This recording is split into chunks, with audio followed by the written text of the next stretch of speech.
Hello, welcome to another episode of Manga Monday. I am Jason Hahn, and today we're talking about Chainsaw Man. I believe it's episode 5 of the anime, and we'll be talking about the new chapter of the manga as well. But don't worry, if you are worried about Chainsaw Man manga spoilers, we will not talk about any major spoilers until go ahead and look in the description. I'll put what time we're going to start talking about the manga. But very excited to talk about the new episode of the anime of Chainsaw Man. I am Jason Hahn, writer for ScreenRant.com.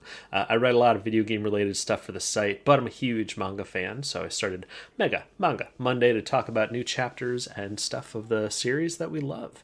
But I'm not alone today to talk about Chainsaw Man. I got a couple buddies from Screen Rant as well. Steven, how you doing, man? Hey, good, Jason. Yeah, my name is Steven, and I'm a writer for Screen Rant for the manga, comics, anime section, as well as a few articles when I get the chance for the interview section. But yeah, loved both the episode and latest chapter of Chainsaw Man, but I guess that's not really news since I've been this way for a while, enjoying both of them. So. Yeah, the anime adaptation's been hitting it out of the park. But yeah, speaking of the anime adaptation, Steven's even talked to some of the creators of the new anime that's coming out, and has done some interviews on his through Screen Rant. So check out Steven's stuff on Screen Rant to find out a little bit more insight into the creation of the new anime. But we also got Ben with us. How you, man? Yeah, I'm doing good. I'm Ben. I'm also a writer for Screen Rant for the anime, manga, comic sections. And yeah, I'm excited to talk about this chapter and episode because Chainsaw Man's been killing it lately in both the anime and the manga. So it's going Yeah, to be a great discussion. yeah, there's lots of killing it. I mean, in quality Yeah. and in the story, in classic Chainsaw Man fashion. But yeah, to kind of start out with the anime, we had quite the cliffhanger. Well, quite the toilet hanger. No, that doesn't work. Sorry. Oh, geez. But there was we got to see the conclusion of Denji finally getting to touch some booba, and it was I thought the moment was handled really well. We kind of teased that. Handled. Oh There boy. you go. There's your pun. Yeah, Yeah. we can be quite punny here on Mega Manga Mondays, so gear up. But as we were saying, Denji was not necessarily going to be satisfied with it. It was kind of a big moment for Denji realizing that maybe life isn't all about just touching boobs. Maybe there's a little bit more Perish to the it. thought. Yeah. And I really thought that this episode did a great job of really delving into Denji's disappointment, and the Makima moment between him and Denji was handled beautifully, and just oh man, I loved it. There's so I much gotta great things about this episode. I want to hear your guys' thoughts on it. I gotta say though, and I wanted to um, write an article on this, but I guess it was a little too risque, so I didn't go with it. But just because it is, even though it was handled very well, like I could see some people being turned off by this particular episode just because there's two instances of groping in it, and and wanting to write an article based on the facts, like just stay through. There's actually a reason for this, obviously, but I do gotta say though, it was it was more intense than I originally imagined it, just because I guess in my head it was different, because it was kind of off-putting just to hear Denji just like reacting to the whole fondling situation with power. Like, it was like I don't see how they couldn't have done it, but I was kind of like creeped out by it, where he's like panting almost. Like, it's Hmm. realistic, but it's like, oh man, that's kind of Yeah, I I mean, don't know. that's the point, right? Like, it's supposed to Mhm. show Denji as, not a, not a well-adjusted individual and as someone whose actions should not be emulated, right? Mm-hmm. So I think it did a very good job in that, and it was uncomfortable to watch, but that was the point, right? It's not supposed to be comfortable to watch. Yeah. If it was comfortable to watch, it would be actively bad, I'd say. I disagree. Well, yeah, if it was if it was hot, it would be a different thing. But yeah, like if it was supposed to be awkward. Yeah, it just did just too well. It was just too on point. It was just like, I'm not sure that's really a criticism that you can make of it. I am making a criticism of it. I know. I personally thought it was a little bit more tame than I was expecting, because I think even in it's been a little while since I've read that part, but I remember like Power kind of, even acting a little bit like she was, kind of enjoying it. Yeah, she does in the manga. And the anime, it's definitely like, okay, this feels nice. All right, you get one more. All right, cool. This is done. We're friends. We're even now. Hooray! High five. And I was like, yes, perfect. Like, and honestly, I kind of remembered in the manga it being a bigger moment for Power too. Like, because I felt like she left the experience like, oh man, did I do something wrong? I could be remembering that incorrectly, but because when the episode came out, I reread doing alongside, and yeah, like it's kind of it has the same feel as the anime where it's like obvious that she's pretending, and that she's just trying to make it seem like it was a big deal for her when it wasn't. So. Mm-hmm. Well, yeah, we got to spend, more time with Denji being like, wait, is that it? Like, is that as awesome as, touching boobs can be? Like, and just seeing him like kind of wallow in his doubt while Power and Aki are, doing their usual crummy roommate sort of routine and stuff like that. But as soon as he, broke it down to Makima, she did the whole scene where it's like, you know what, if you kill the gun devil for me, you can have whatever you want, and just we're not going to spoil every things with Makima and stuff like that, but it just, her being like a woman of power is just absolutely like, man, they couldn't be doing it any better. Like, she is intimidating, she is scary, and she's in control. Like, she knows exactly what to say, what to do to get people around her to do what she wants to do, and I loved that.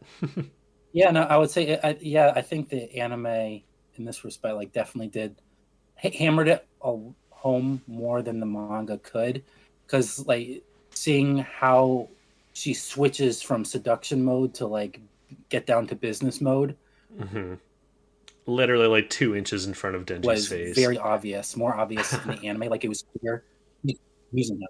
But yeah, like it's it was a very well done, well executed moment, because like just watching, you're able to see her mannerisms change from like seeming like she's really into Denji, even though she obviously isn't, but then automatically, boom, like, now I want you to do something for me type of thing.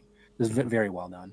Yeah, and also, a lot of people were complaining about Makima's voice when they first saw the trailer and they first watched the first episode and all that stuff. They're like, this isn't the voice I pictured for Makima. It doesn't make her intimidating. It doesn't fit her. But I think this episode showed that it is the perfect voice for Makima. The voice actress is killing it. And, I think it's typified in that scene where, they give such a great performance showing just that through vocal cues alone. And the animation complements it by also following that trend. But if you just listen to the scene without seeing the visuals, you could pick up on that as well, which is just I never got that. Like, I was seeing it online, especially on Twitter, but I didn't get that criticism either, because I think I was coming in from the same angle that you were, Ben, because it's like when she first, she's supposed to be able to trick everyone into. Oh, I'm getting into. Never mind. I'm stopping. I don't want to spoil anything. Oh, she's doing what she wants. Yeah, she's able to manipulate everyone into doing what she wants. which has Yes, just yeah. been very apparent in these last few episodes. Like she's she's a very intimidating person, and I'm excited for everybody to get more into it. We'll see how far along the first anime season takes over, but I think it's supposed to get, well, is an arc name a spoiler? But it's I don't think supposed so. to it's supposed to get to the Katana Man arc and just Awesome. finish that out. Yeah. Okay. So And if I remember correctly, the end of that arc. Oh boy, no. Oh no, that's Makima after. does get a big moment in that arc. Yes, yes, she has an awesome moment, which actually I think the resolution of that arc, of again not spoiling anything, at least one of the frames, one of the panels that's cemented in my brain from the manga, was shown in the trailer. So I think that we will comfortably get to the end of the Katana Man arc. I think it's the arc right after that is the one that I'm most anxious. Or I'm really hoping that we get adapted in this season and don't have to I wait till it season two. But Nah, just pacing wise, it doesn't check out. yeah, Um, I but mean, I that's the arc I'm most looking forward to too, because I think that's the arc where I was like, oh, this series is actually pretty good. Uh, which you know, I've been trying to temper expectations for all my friends who haven't read the manga and are just watching the anime, and before this season came out, of course, and I was like, there's a lot of hype around this series, but the beginning can be kind of rough, and it doesn't get really good until later. But the anime's just been killing it so much that it's like I haven't had to really say that since it started airing because hmm it's just so good. well, actually, yeah, I'm actually really excited for the whole Katana Man, just because that was the only part in the manga where like I was not really engaged with. I want to become engaged with it or like experience that. So I'm excited just because the anime, like you guys have been saying, it's hitting it out of the park. So I want to experience that arc in a new light. hmm So I am very interested because I also think too, like remembering some key scenes, it's Yeah, well, very action I think we're oriented. kind of getting away from the current episode and talking about future stuff a little too much. But That's um, true. yeah, I kind of to go back to Makima's moments in this. I mean, she's got a lot of great moments, so look forward to those. Um, Um, but but yeah, No, this is the end of Makima. She doesn't do anything after this. yeah, it's a yeah. shame. She was such an interesting character, but I guess Fujimoto just didn't want to dive into her further. Guys, I Um, was listening to the Chainsaw Man Mega Manga Mondays podcast, and they said Makima dies really soon. That'll suck. Oh man, I I didn't can't. say she died. I just said, they don't really do much with her after this. I mean, I don't yeah. know. Uh, We're totally joking in the last like 30 seconds. Yeah, don't take any of uh, this seriously. Um, but yeah, the scene between Denji and Makima here, we got some very awesome insight into the Gun Devil. Which honestly, I remember kind of like learning about it sooner than this in the series. Did we drop like did they wait a little longer to get to Gun Nope, Devil stuff in this, or is this how it played out in the original no, manga? this is nope, it. this is how it plays out. Yeah. Oh, Yeah, it's okay. just I think when you read the manga, especially if you didn't start out the series week to week, which I didn't. I got into it a bit later. Same. When you read it, it's like the all that the anime has covered so far, you could read in like a couple hours, right? So Well, I think even it, faster than that. Yeah, probably yeah, less than an because hour. the way that Fujimoto lays out his pages is very quick to read through. There's not much Yeah. dialogue to get through, not much. Yeah, it's very well done and Yeah. fast paced. So when you're reading it, it feels like you've been with the Gun Devil since the very start because basically you have because of how quickly you've been reading it. Uh, Yeah, I think but it feels like it was the earlier in the series because I think for me when I was first reading the manga, getting to see like Aki's backstory a little bit just like was one of the first like major impacts for me in the series where I was just like, oh man, that is brutal. I'm instantly invested in this character, and I so that might be why I thought earlier in the series. But oh man, how awesome was that flashback? Like getting to see Aki like playing in the snow with his little brother, and just like the devastation of the gun devil, and oh man, Yeah, the suddenness was perfect. yeah. Like I knew what was coming. Like I knew it was coming, but I was still caught off guard. Like it did a very good job with that. I didn't remember that they were reading the kid's book to the kid. Oh yeah. The Country Mouse and the City Mouse. It was just kind of interesting. Yeah, it doesn't come up in the future, but I just thought it was neat. Well, yeah, it does. Well, for the anime only. Oh shit. Major spoils regarding City Mouse and Country Mouse. Now they know about the City Mouse and the Country Mouse devils. Oh no! And the fusion dance they do to create the ultimate evil. I gotta say though, I guess I don't. Maybe I should talk about this in the manga portion, but I like this particular scene and how it was done, but I don't like what we're referring to later on, how they did it. With the whole Country Mouse, City Mouse thing. Oh, I really liked that in the manga, but I don't know what we're talking about right now. We'll bring it up once we start talking about manga stuff. But yeah. It's a big theme later on. Yeah. Okay, good. Back to this episode of the anime. I in our previous discussion, I was like, oh man, I really hope that we don't skip the whole hotel scene, and that's where we ended this episode. Actually, right on the scary revelation of like, why are these hallways looping? This is bad. Well, correction. We ended this episode on Kobeni noises, which was great. Kobeni's voice actress has also been killing it so far. Yeah, all of her lines and dialogue that she's gotten so far. As soon as this episode aired, I know people were already like splicing together moments of her just being timid and stuff like that. She's actually a character that I ended up really liking the more I thought back on in the series, because when I was first reading it, I was just like, okay, not a lot to glean off of this character, but in hindsight, it's definitely like she's pretty much acting like how everybody in our real world would be acting if they were stuck in this situation. You know what's funny? What's funny though is when I was first reading this, I would write like 2 sentences about every chapter just to like keep track of things. And it's funny going through it because I originally just referred to her as Scared Girl. Like throughout, like you're not far. I didn't realize what her name was. I just told her Scared Girl's back. Scared Girl being scared. Well, yeah, and we also got I'm really bad at names, so I forget Eye Patch Lady's name. Mano? That's also what I called her too, was Eye Patch Girl. Yeah.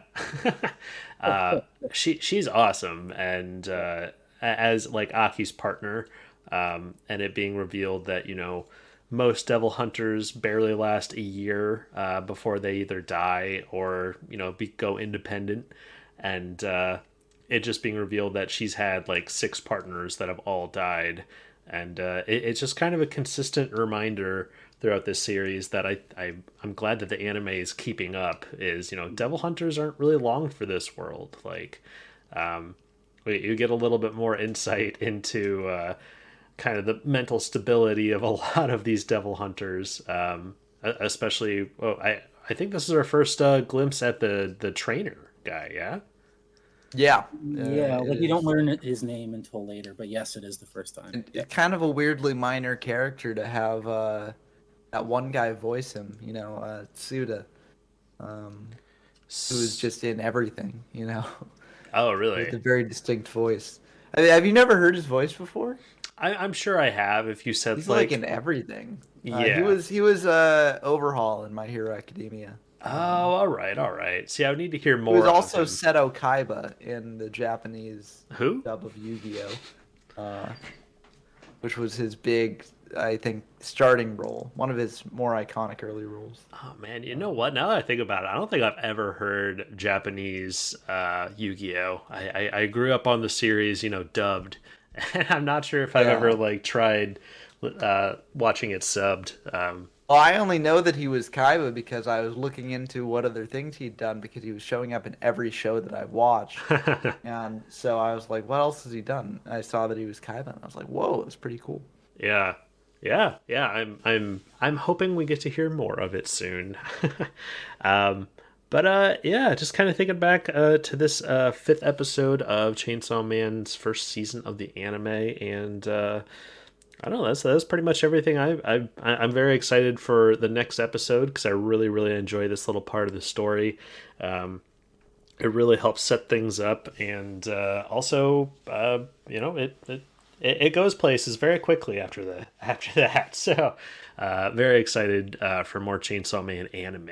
But any more thoughts on the newer episode before we start talking manga, gentlemen?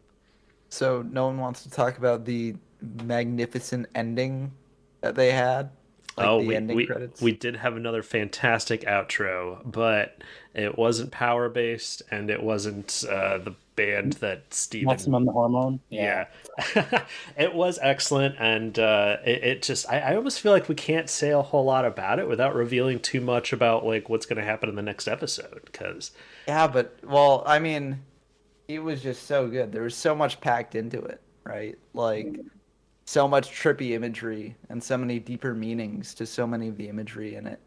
I wrote a whole article on just how it foreshadows things to come and some of the deeper meanings behind a lot of the symbols. But even beyond that, there's stuff that anime onlys can pick up too. Like, I mean, the references to classic film or like the origins of film and animation with the running horses being very reminiscent of those prints of the horses running. That was one of the big first like things considered to be film.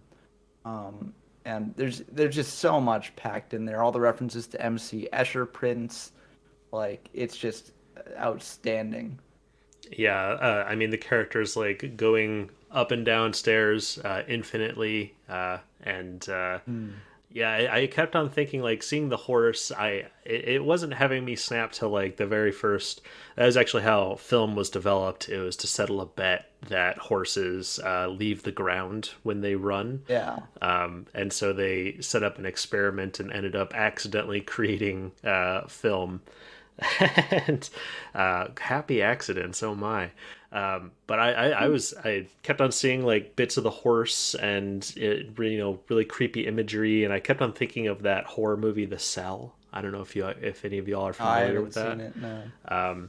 The premise of that movie is I think it stars Jennifer Lopez, and it's actually a horror sci-fi film. So it was kind of one of her first like, I think I'm going to try acting, and you're like, oh okay. And but she ends up like being able to go into the brains of serial killers to like hunt them down or something like that. It's been a long time since I've seen it, but there's some So pretty. it's like ID Invaded. I'm not familiar with that, but maybe. Okay, that's an anime that's the same premise basically. Oh, okay. So yeah, they may it might all be related there, but yeah, there's some pretty messed up imagery in that with like horses and stuff like that, and that's kind of where I was thinking it might be referencing. But I like your take better, Yeah, especially. well, there's also a direct reference to a zoopraxiscope, which is one of the spinning things that you can use to make it look like the horse is running if you don't have a film projector and stuff. Where when Makima is shown, like with the two Makimas like reflecting off each other, there's actually a zoopraxiscope featuring a spinning skull around her. But yeah, it's there's just so much there, and it's just it really rewards repeat viewings.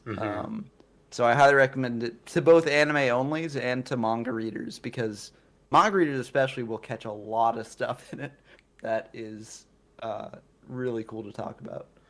Yeah, I'm actually pretty excited for the whole season to wrap up, so then we can have like a whole playlist of all the outros, and I could just be looping it Yeah. all the time.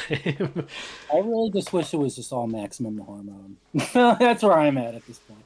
Like it's weird. I mean, all the songs have been great in their own way. Yeah, I Like, agree. Oh yeah, yeah. I mean, I like I like having associating certain series with certain songs.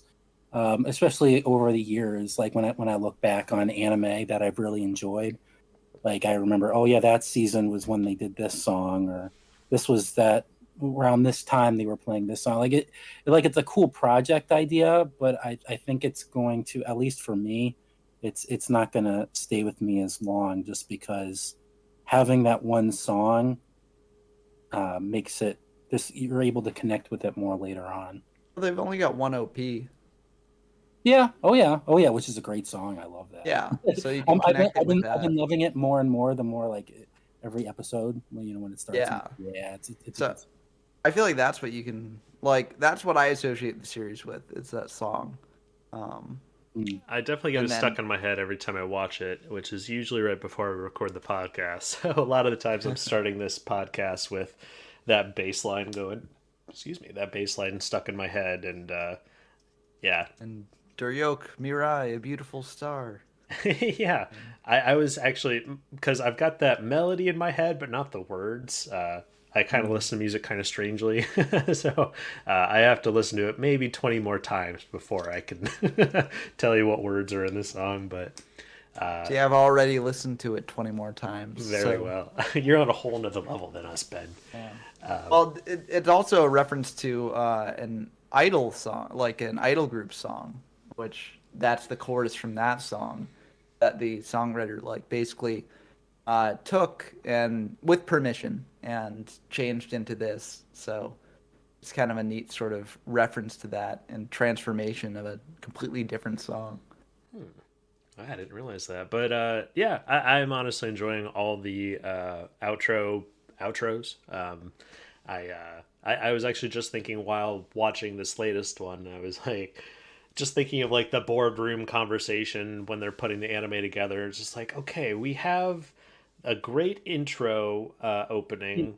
We've settled on that, but we have like 12 great outros that we just can't decide on. No. 11 good outros and one phenomenal outro. I stand corrected. Well, so And then just I- like I will let's just go with all of them. I will say, based on some comments of the artists on some of the Mappa channels, like videos featuring the ending themes, it seems like the bands are actually reached out to do like a song for the specific episode. Like it wasn't just they received all the songs and then assigned it to episodes. It was like they were told, the guy who did the power theme was told like, make this about power and stuff. Yeah. And so he themed it around that. And Zutomayu, who did the second ending theme, said that like they received storyboards or something, maybe for the ending theme or maybe for the episode itself. Oh yeah. It's- I mean, Unclear based on translation, but that all makes a lot more sense because I mean, obviously, each outro is very themed on the episode we just watched. Except Maximum the Hormone again, because they had that chainsaw song from one of their earlier albums. well, I thought the Maximum the Hormone song was very well suited to the episode. It was Oh yeah, Art oh of for sure. I love me some new Maximum. So yeah. Ryo. Well, gentlemen, anything else on the 5th episode of Chainsaw Man before we move into chapter 110? I'll just say I'm more connected to Arai than I was reading it. So Which character is that? Arai, he's the last devil hunter that we haven't talked about yet. Oh, is he the one that was training with Eye Patch Girl, and he's like, no, I'm gonna get the kiss on the cheek. Yeah. Okay. See, I'm bad with names, and that character has a lot of great moments throughout the entire series. I'm sorry I forgot his name. So, very excited to see more. I just never connected to him as much. Don't worry, I didn't remember him either. I still don't remember him. Well, I don't know. well, that'll wrap up our anime episode podcast, or our anime discussion. Gonna go ahead and move into Chainsaw Man Chapter 110's discussion. So if you want to avoid spoilers, turn back now. But not before subscribing and following Mega Manga Mondays, M Manga Mondays on Twitter. But welcome to Mega Manga Monday's discussion on chapter 110 of the Chainsaw Man manga. And yeah, that guy dies. That guy dies very quickly. And then he becomes the Violence Devil, who also dies, but later. I forgot. You see, I forgot most of these characters' names, and I didn't even remember that's who Violence was. Well, that's it's Yeah. never confirmed, but it's very, it's very much like a popular fan theory that the anime seems to be taking stock in as well, with some minor hints. Like in the opening, we see Arai, but we don't see the Violence Devil, but we do see the other devils that Makime uses. So that's a hint that they might be the same. Also, in the fifth ending, now we can talk a little bit about some of the symbology. yes, absolutely. The horses, of course, can represent the horsemen of the apocalypse. That's a common thing that's been thrown around. But more directly, they represent different characters who appear in this episode, like the different Devil Hunter characters. And the first black horse can represent Aki, of course, because, it's in an apartment, like Aki's apartment.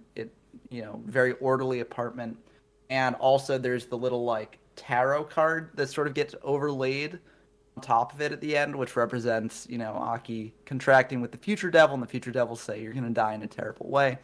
But it could also be Arai, because Arai is also sort of obsessed. Or not obsessed, but he's more like by the books, and he's also, very dark character, and he also becomes the Violence Devil later on, which could be the tarot card with the blood stain at the top representing that. About him though, Violence. I hope that the anime does better with him. I remember the one time I got really into Violence was it sounds weird saying that. Yeah, the Violence Devil. When I started loving Violence, I had a phase. like it was just a random moment, and they didn't explore it anymore. Or Fujimoto didn't explore it, where it was like they were saying that if he removes his mask, something about like removing his mask, like no one would be able to handle it or something. I remember being like, "Wow, that's really cool," but then they never explored it further. I don't know if I'm did remove his Wasn't mask the at guy one with point. the plague mask? Yeah. Okay, Violence. I barely remembered that, but now I'm starting That's to the turn thing. back. Yeah, like the only thing about him that was cool was that moment where it's like, well, if you remove it, something crazy is going to happen, and it's like, oh my goodness, but it didn't really follow through on that. Yeah, 'cause Well, he also sacrificed himself for Kobeni, which adds fuel to the fire that, it is actually Arai, because Arai died sacrificing himself for Kobeni. Yeah, I don't remember that. But okay. yeah, I don't know. That is pretty brilliant. I kind of love the idea of them setting up like if he removes his mask, he'll be unstoppable, and he dies before that can happen. He does remove his mask, I'm pretty sure, because we see his face. It's got like multiple eyes and stuff. Oh, okay. Well, we're talking definitely past Chainsaw Man stuff, but I really enjoyed this new chapter. You know what, we kind of jumped into the cliffhanger last time. Denji destroyed the Justice Devil, wink wink, and at the school there's a big pile of guts and stuff, and then Asa, or War Devil, decides to show up and finally get her revenge, question mark, question mark. But the way this started, she pulls out a new weapon from Yuko's corpse, essentially. Awesome. Very cool. And I was kind of anticipating to see like how strong this sword was going to be, because a couple chapters ago we got to see Asa using her uniform sword, which ended up completely obliterating. Well, not completely obliterating, but essentially chopping the Justice Devil into tiny bits with not even a good swing. Like, it was deflected, but it was still so ridiculously powerful that it just turned her into 1,000 pieces. And so this sword, made from like her best friend, essentially, it even did she get like, oh no, it was completely Yeah, Denji was completely taken away by Yoshida. Yoshida finally showed up. We've been wanting Yoshida to interrupt something for a very long time, but I was not ready for him to interrupt, the conversation we've been building part two up to entirely. But I thought it was really cool that the girl that saw Denji transform, which this actually kind of throws a wrench into, doesn't it? Because Denji's trying to unveil himself, and she sees him actively transform after being rescued by him. Right? Well, it was covered by the Justice Devil's tentacle. Okay. I thought it was Yuko. No. Yeah, by Yuko's tentacle. Oh, you mean the girl? Oh, no, Yeah. The girl isn't Yuko. No, the girl was who Yuko was holding the previous chapter. Well, yeah, because in our previous discussion, I was saying, I had the theory that I am disappointed it's not going to turn out to be true here, but I thought that this girl that Denji rescued from Yuko's Justice Devil hybrid saw him transform, and that could have been, the link to Asa finding out that Denji is Chainsaw Man, that he is really Chainsaw Man. But that turns out to not be the case here, because Yoshida ended up getting Denji right before she was able to swing at him.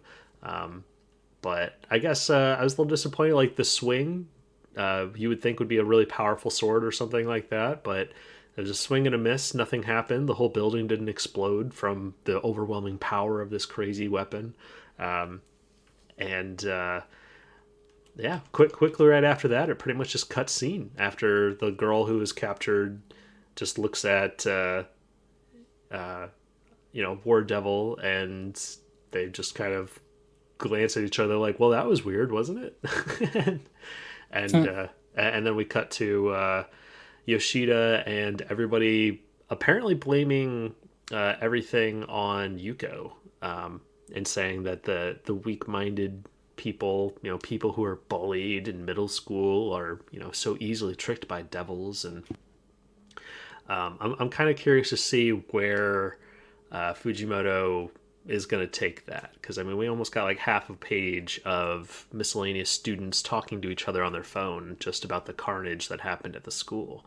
And apparently of everything that happened, only 4 people died, which is quite surprising.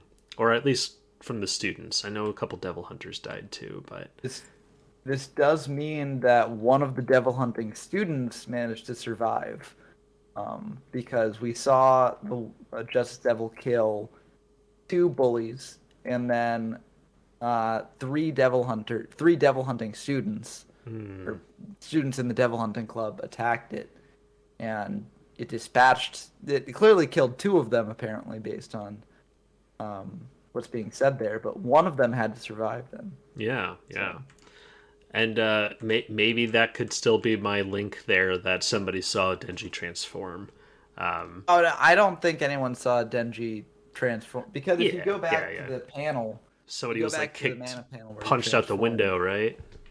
Yeah, but if you go back to the panel where Denji transformed, he's like obscured by the Justice Devil, right? So no one actually saw him transform. But I do think that character might pop up later, because, Asa's in the Devil Hunting Club still.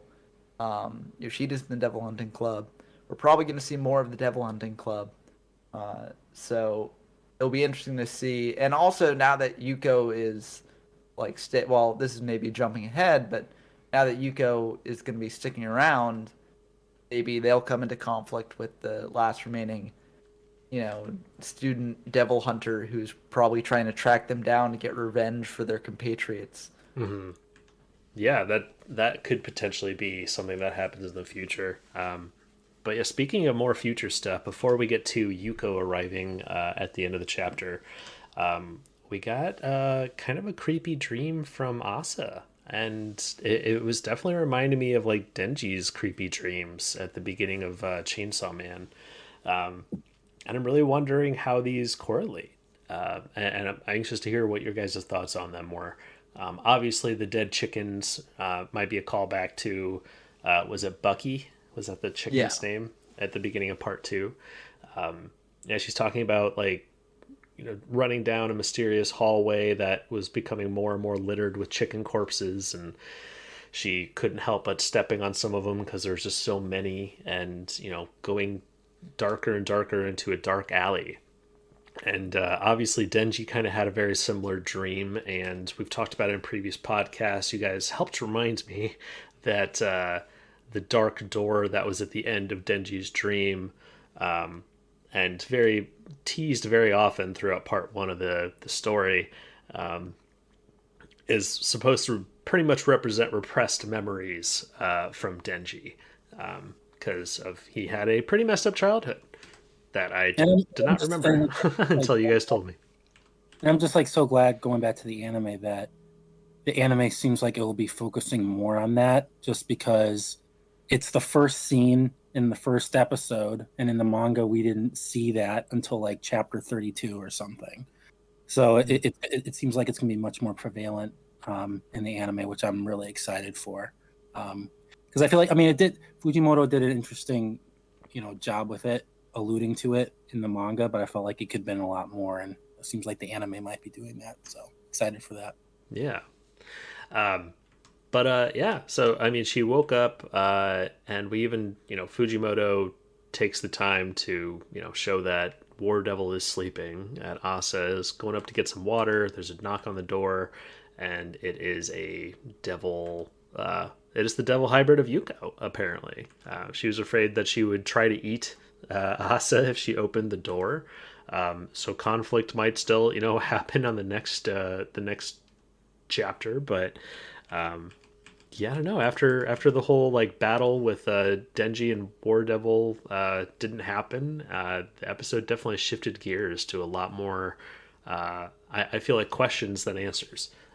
Very curious to hear more on her dream and how that relates to stuff too. But what you got, Ben?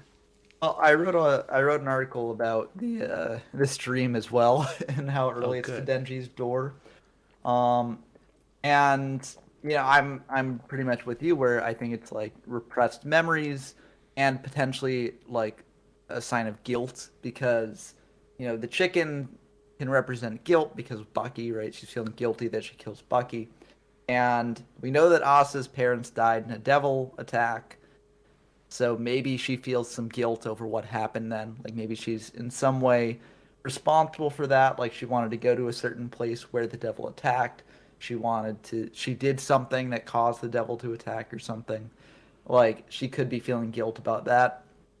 Another possibility, and this is less likely because, Yoru is sleeping still after Asa wakes up.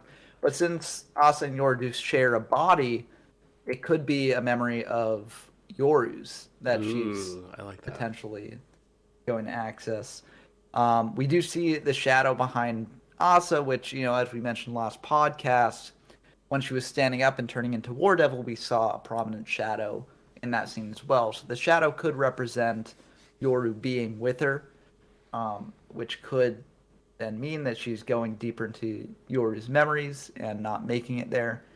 But that's a bit of a reach. I think it's more likely to be related to her parents' deaths. But we'll have to wait and find out about that.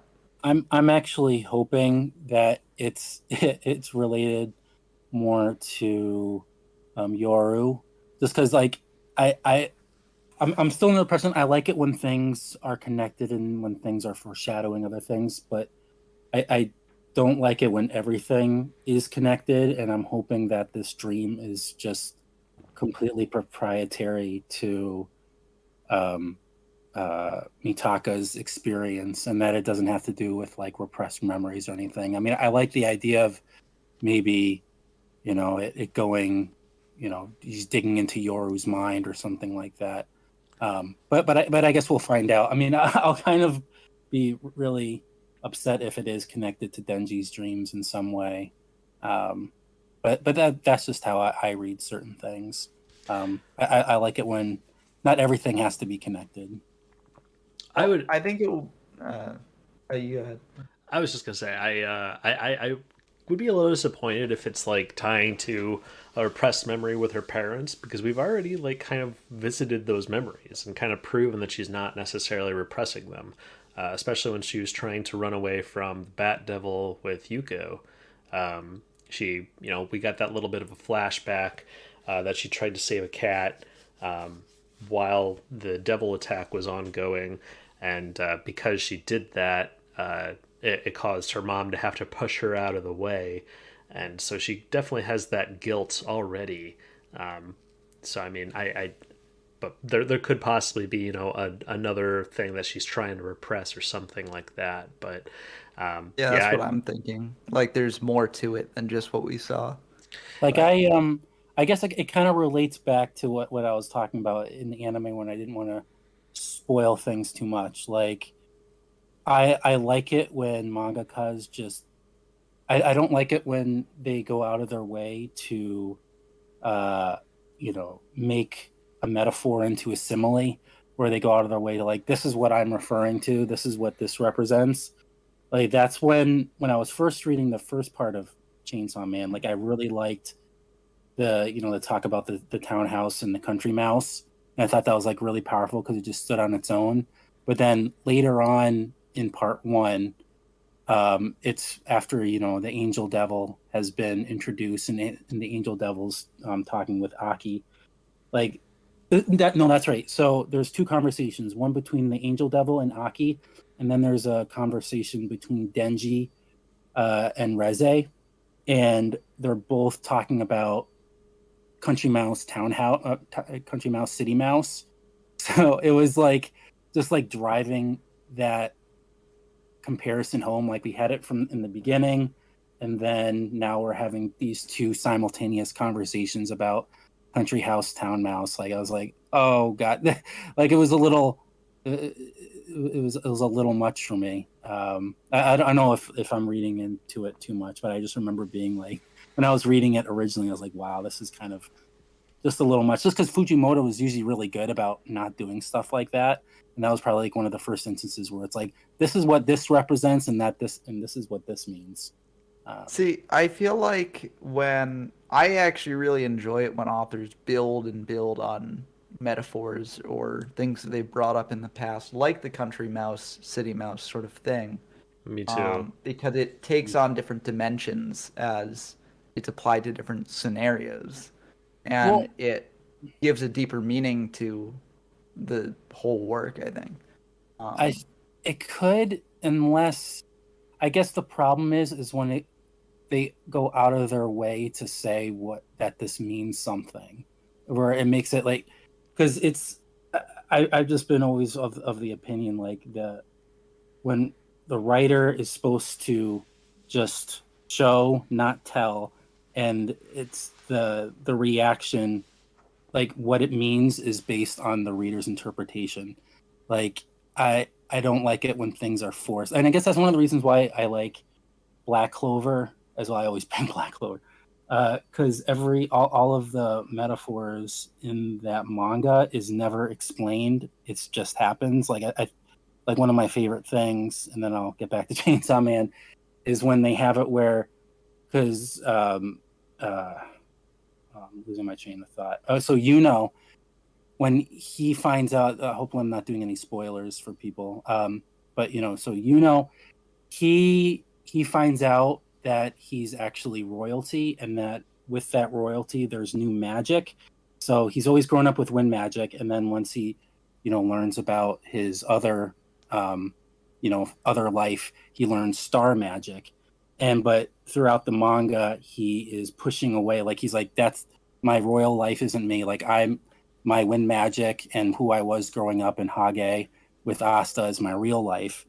And every single time he used the star magic, like it never worked, and he always had to rely on his wind magic. And then the only time in the manga so far that he's used star magic to vanquish an enemy is when it's been against, like it is when Asta uses it. So like he casts it, and then Asta takes the star magic and pushes it into the enemy. And I always felt like that was just like a really compelling way of just showing, Yuno's rejection of his royal side.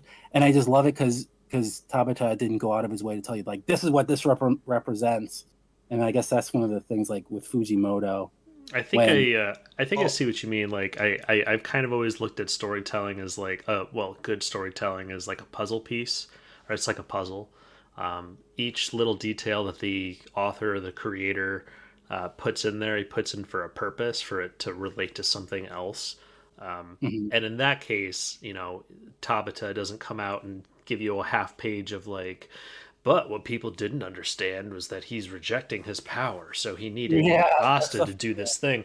And I kind of feel like that's something Hunter x Hunter does a little bit too much sometimes, at least in the bits I've read. But I mean, with Hunter x Hunter, I don't want to turn this into a discussion of just a bunch of other mangas, but the way that Togashi tells a story, like, most of it is just sort of draw what you will from it, right? Togashi dives really deep into giving descriptions on certain things, but he doesn't necessarily say, and this is what this means. Like when discussing the sort of the bomb that, well, this is a big spoiler for Hunter x Hunter if you haven't seen the Chimera Ant arc, but when discussing the bomb that Netero implants into his chest and uses to destroy Meruem, right? Like, he goes into a lot of detail about what this thing is, why it was made, and why it is so destructive. And it's left to the reader largely to draw the conclusion that, like, maybe humanity is not as moral as the Chimera Ants. Maybe we're the bigger threat to the planet. Yeah. He doesn't explicitly say, and because of this bomb, we are the bigger threat to the planet. Characters question whether we are or not throughout the arc, but never, explicitly says, like, this bomb means that we are.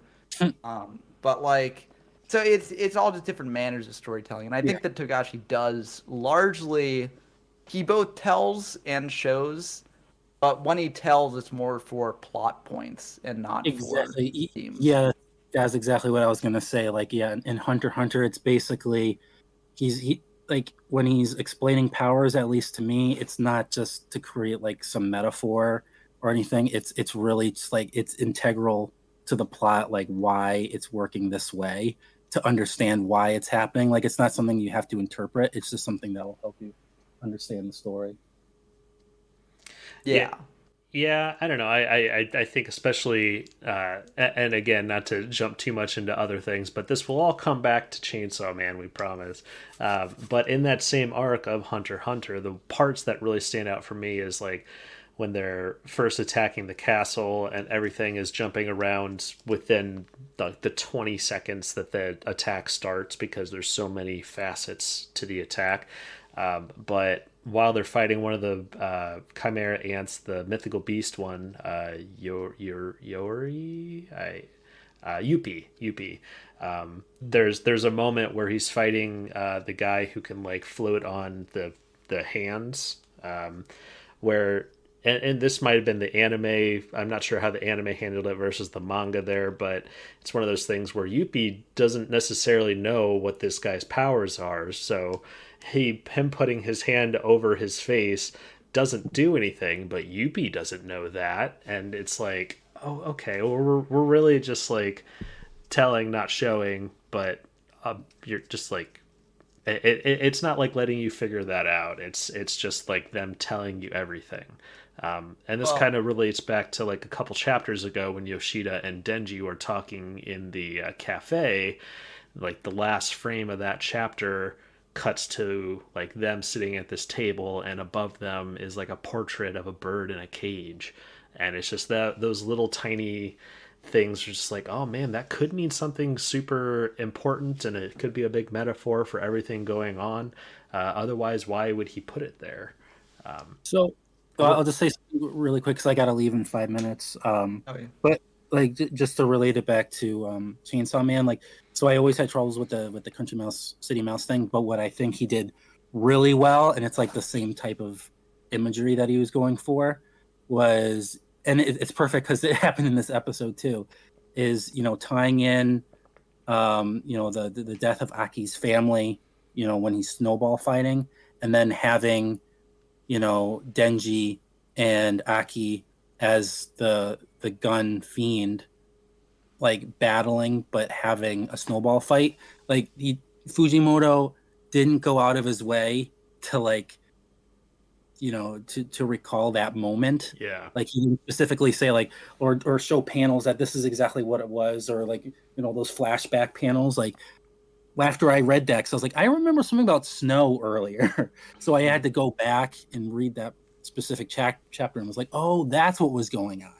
Well, And that's, I think, when it's done really well, because it didn't specifically, just didn't drive it home. Like it's more powerful when the reader comes to that conclusion rather than being told. I'll say this about the Country Mouse City Mouse thing. I think the instances that you're picking out of it are the instances where it's obviously being used, but there are many moments throughout where it's very subtly used. For instance, Denji is the city mouse, but Aki is the country mouse, right? Oh. Aki would not have gone and become a devil hunter if not for the gun devil destroying his home. Like, he would have been perfectly fine living out in the country where it's safe, but it's not safe in the country because of devils, and so he comes and fights devils.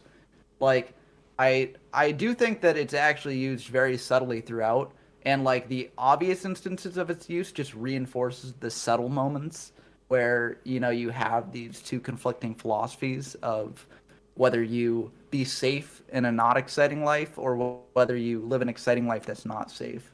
Because I think that shows up throughout the manga. Yeah, I mean, and I did, like, I think it was like a year ago, I wrote about it too. Just that scene, scenes, I should say. And I feel like I completely agree. It's just the fact that those two conversations I was referencing happen at the same time, where both Denji and Aki are being asked who they are. Like, are you the city mouse or are you the country mouse? And then that allows everyone to put it in perspective.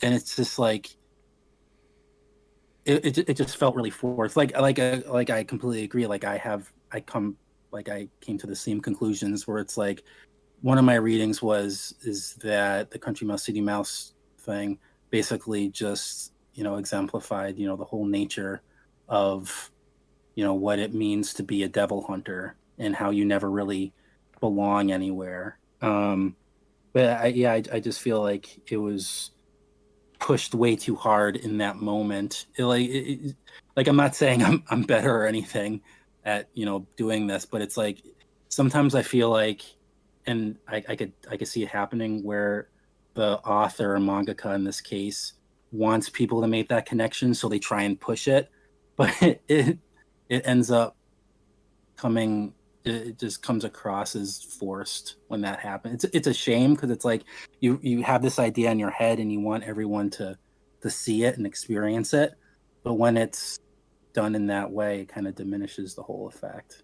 Yeah, I guess I didn't see it as forced, because I just saw it as being sort of like, you have to have those sort of discussions show up at some point in the plot in order for readers to actually draw that comparison, right? Like, you can't just let's say that Fujimoto just had Aki's brother reading Country Mouse City Mouse in the flashback, right?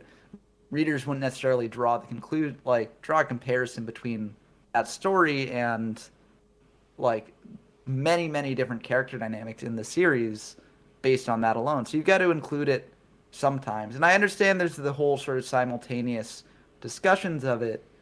But I felt that just tied different aspects of the story together better.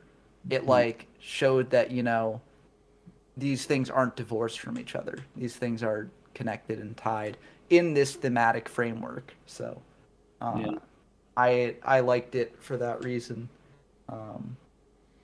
We'll see if it all comes back together, especially in the future of the series. But I'm curious to hear what you guys think might happen next. Yuko being alive and kind of reverting back to a sort of a human hybrid form. I definitely didn't see that coming. um, Yeah. Yeah, I mean, yeah, I'll just say because I have to leave like right after this. I'm just really happy that she's back because I was originally under the impression that once she became the Justice Devil, she would have to be killed and that she was over. Because I always wanted. So before she became the Justice Devil, there was this whole thing where she was, Fujimoto was setting her up to be like the tragic. Like she was just giving her a lot of death flags, and mhm. it was her seem all the more tragic. And I felt like that was kind of taken away when she became, a psychopath and, the Justice Devil. And because it was like, well, she's going to have to die now. But I never thought of it as, that they had to be mutually exclusive. It's like her becoming the Justice Devil doesn't mean that she has to, be killed and die and be gone forever. So I'm glad that she's back so that we can have that same experience, at least what that I was hoping for before, where she goes through something so tragic after, connecting with Mitaka. So yeah, basically, long story short, I'm glad she's back because that means we can suffer more with her. I'm also glad she's back, so that way Asa can harvest her for weapons. Yeah. Well, Steven, I know you gotta go, man. Check out Steven's stuff on Screen Rant. But thanks for your time, man. Oh, he's gone already. Yeah, he left. Yeah. Yeah, he had to go. But yeah, Ben. I hope that I think this will prove that Yuko is probably going to be a more valuable weapon in the future. Yeah. I'm excited to see it. And also, we're getting in part one we had the main character sharing an apartment. We're one step of the way there here. That would be pretty interesting to see her balance sharing it with two devils and her friend. Yeah. So I'm excited to see where the series goes from here. I'm just glad that Asa doesn't suffer from Denji's unfortunate experience with doors, where whenever Denji opens a door, tragedy follows. Maybe for Asa it'll be whenever she walks down an alley, there's tragedy waiting at the end of the alley, given her dream. But it seems with doors she's fine. Yeah, you know what? I hope you're right because it definitely the way it was framed makes it seem like we're not in danger here of what's happening, but there could still be the potential there. I mean, she was saying, "Don't open it. I'm a devil now. I might be tempted to eat you." And then she opens the doors and says, "I told you not to open it." It'd be pretty interesting if the next chapter starts with a battle in Asa's apartment. Yeah, but Yuko's posture doesn't make it seem like Yeah. that's likely. So Yeah, and I like her new form too. And I think we're going to get a little bit more insight into, previously when they were fighting, she was saying, like, what did you trade? I was just like, nothing. I didn't trade anything. It was I forget the exact wording, but she pretty much said, like, I didn't have to sacrifice anything for this power just because, Justice Devil is on my side or something like that. But seems like that may have been wrong. But yeah, man. Any more thoughts on Chainsaw Man 110 or the anime before we move into full plugs and recommendations? Because that's pretty much it for now for me. yeah. Cause I kind of those we threw out our couple thoughts on what we think might happen next with her showing up there. I hope we'll spend more time with Asa now with the with I feel like the stuff between Denji and Chainsaw and War Devil kind of came to a head just now, so I'm curious to see how it will play out from here. We still have that mysterious girl who seemingly brought Yuko back to life after Asa's brutal attack. Yeah, this chapter definitely gave more questions than answers for me, but I'm hoping that chapter 111 will shed some light on some of those, and we'll definitely be talking about it next week on Mega Manga Mondays. Yeah, I just hope that Fujimoto keeps up the weekly chapters. Yeah, I feel kind of spoiled, and Yeah. I think it was you or Steven brought up, and kind of a nice shout out to we've got some fans on our YouTube channel who do a great job of commenting. who feel like the Chainsaw Man manga has been very quick paced, a lot faster than usual. But I'm digging it. I just the weekly releases, and especially having a new anime episode and manga chapter to talk about on the podcast is making it very hard to run out of things to talk about. So. Yeah, and I think part of what makes it feel so quick paced is that we only get a chapter a week, right? I think if you look back to some of the arcs in part 1, they were also very fast paced, but when you read them all together, or when you look back on them, having the full context of what the arc is like, it feels less fast paced because you know where everything leads to and how everything wraps up. So I feel like this is the perfect pace for Chainsaw Man personally. And I hope that Fujimoto keeps it up. Well, good, man. I too am enjoying it, and we'll definitely we'll keep talking about it if y'all will keep listening. So, but that'll do it for Mega Manga Monday's discussion on Chainsaw Man Chapter 110 and the 5th episode of Season 1 of the anime.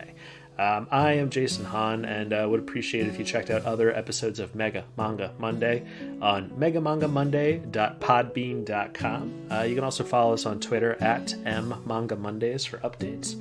But you should be able to listen to them on Spotify, Apple Podcasts, iHeartRadio Podcasts, wherever you listen to podcasts. Mega Manga Mondays will be there for you. But I, Jason Hahn, also have another YouTube series called Hansi and Friends. I like to stream on most Wednesdays and Sundays. I've been playing God of War on the PlayStation 5. Ragnarok just came out. I might try to beat that myself before playing it on the channel. But please subscribe to that channel and reach out to me on there, and also reach out to us on the Mega Manga Mondays podcast as well. Would love to hear your thoughts on Chainsaw Man, if there's anything we forgot to talk about. Would love to hear your thoughts and theories as well. But Ben, how about you, man? Yeah, in terms of recommendations, sad news, Kevin Conroy died. Yeah. Well, we found out about it today. Yeah, rest in peace. He was a great talent. Yeah, so for my recommendation, I'll say if you haven't checked out, Batman the Animated Series, Justice League Unlimited, all that stuff, definitely check it out. Some of the best superhero television, and some of the best, honestly, just television in general out there. And, a big part of that is Kevin Conroy's performance. So definitely check that out if you haven't seen it, and see how big a talent that we lost. And in terms of plugs, I have a YouTube channel of my own called YGO From Zero, where I go over historical formats of the Yu-Gi-Oh! Trading card game. So if that's something that appeals to you, be sure to check that out as well. Yeah, my condolences also go out for Kevin Conroy. He was kind of the de facto voice of Batman. When people think of Batman and visualize what that guy sounds like, you most likely hear Kevin Conroy's voice. So he left a huge impression, and I'm sure his talents are going to inspire many in the future. So can't say enough good things about the guy. He will be missed, but I'm going to have links to our recommendations and plugs in the description. We'd really appreciate it if you check them out. But it's been a lot of fun talking Chainsaw Man. Thank you for your time, and I look forward to the next one. Yeah, see you then. Peace.